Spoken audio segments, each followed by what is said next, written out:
Mass Crusaders working all the time fighting crime. السلام عليكم ومرحبا بكم في مدونة.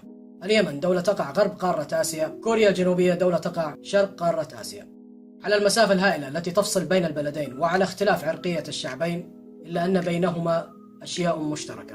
المشترك الأول وهو نظام الحكم زائد مشكلة صغيرة عند اليمن. قبل أن أتطرق إلى هذه المشكلة دعوني أوضح بأن كلا البلدين يتمتع بنظام جمهوري، رئيس منتخب، أحزاب، صياح، مقالعة، أديان، مذاهب زي بعض، باستثناء مسألة بسيطة، وهي أن النظام الجمهوري في اليمن تقريبا ما زال حبر على ورق.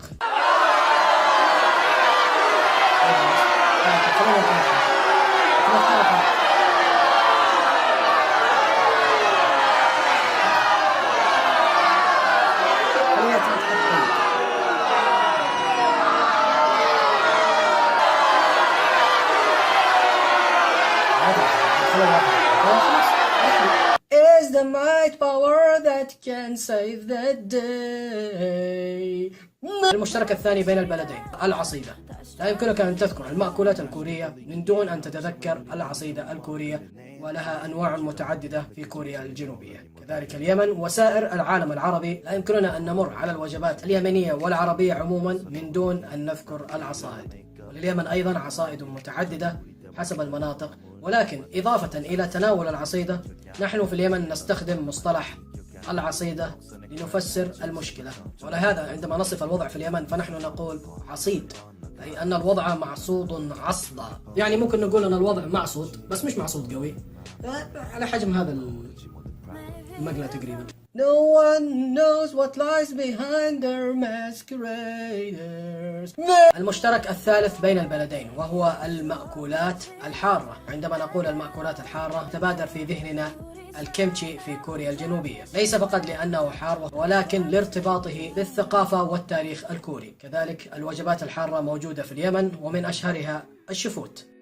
الشفوت بالإمكان اعتباره نوع من المقبلات، وبالإمكان اعتباره وجبة دسمة.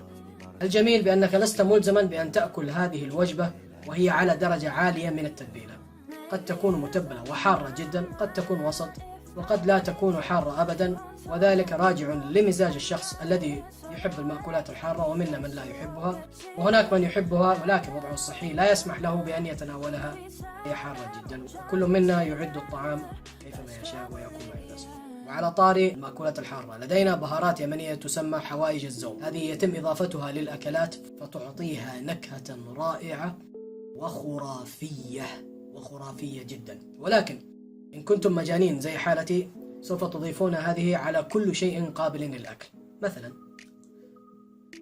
المفروض أنه ما يتسكب شاكذا، بتسكب عليه كثير.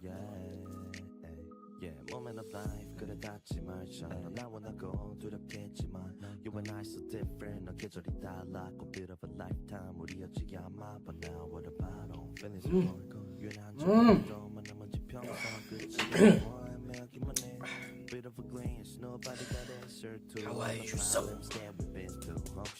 هناك سلوك مشهور في الكوريين عندما يبدر تصرف سيء من شخص، وهي عض الشفة السفلى لتنبيه الشخص أنه يقوم بفعل خاطئ مع إصدار هذا الصوت، صح؟ مثل هذا الصوت تقريبا. كذلك في اليمن عندما يصدر تصرف مرفوض من بعض الأشخاص تجد أكبر منهم في العمر يقومون بمثل هذه الحركة ولكن بدون الصوت، بدون.